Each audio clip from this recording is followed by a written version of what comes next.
So hello students, here we are talking about a poem of class 9th, A Slumber Did My Spirit Seal। जो poet हैं वो हैं William Wordsworth. इन्होंने death के बारे में लिखा है, मृत्यु के बारे में, और जो डेथ है वो इनके लव्ड वन की है जिनसे ये प्रेम करते थे।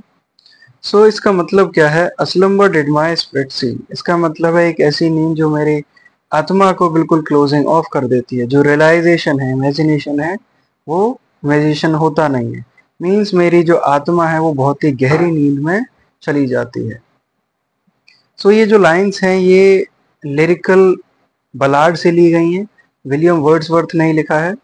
सो यहाँ पर एक विमेन है जिनको जो पोएट हैं वो प्रेम करते हैं, उनके बारे में दे रखा है, उनकी डेथ के हो जाने के बारे में क्या वो फील करते हैं। A slumber did my spirit seal, मतलब एक नींद मुझे, मेरी आत्मा को बिल्कुल बंद कर देती है, या मेरी आत्मा एक गहरी नींद में जाके गहरी नींद में चली जाती है। I had no human fears, कहने का मतलब है उस समय पर जब इनकी जो लव्ड वन है वो साथ में थी, उस समय पर उन्हें कोई भी मानवीय डर नहीं था। उन्हें रियलाइजेशन ही नहीं था कि एक्चुअल में सही चीज क्या है। ठीक है, उन्हें एहसास नहीं था, उन्हें रियलाइज नहीं था, अप्राइज नहीं थे। She seemed a thing that could not feel the touch of early years, कहने का मतलब है the touch of early years.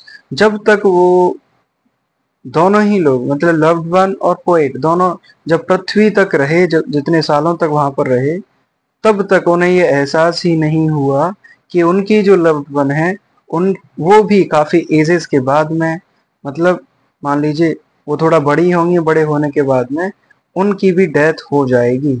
इसका एहसास पोइट को नहीं हुआ, इसीलिए वो रिग्रेट कर रहे हैं, A slumber did my spirit seal। तो यहाँ पर डेथ हो गई है और वो कह रहे हैं कि मुझे ये एहसास ही नहीं हुआ कि उनकी जो डेथ हो गई है। सो वो रियलाइज नहीं कर पाए इस बात को, जब वो साथ में थे तो इसको रियलाइज नहीं कर पाए।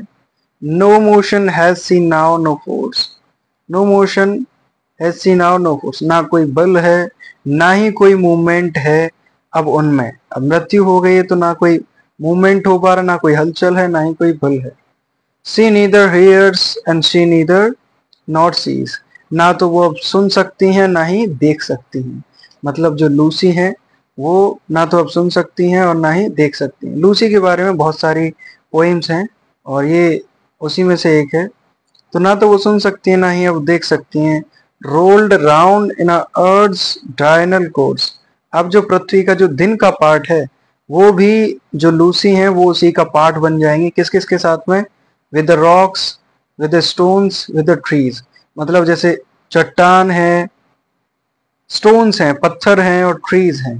कहने का मतलब ये है कि ये सभी क्या हो जाते हैं, ये सभी कंपोज्ड होके क्या जमीन में पहुंच जाते हैं। तो वो भी दिन का, पृथ्वी का ही पार्ट हो जाएंगी लूसी, जब उनकी बॉडी भी डिकम्पोज होकर क्या हो जाएगी, डिकम्पोज हो जाएगी और कहाँ पर पहुंच जाएगी? As a stone, rock on trees, वो कंपोज होके जमीन में चली जाएगी। तो वो भी एक पृथ्वी का क्या हो जाएगी, डे का पार्ट हो जाएगी। डायरनल माने दिन।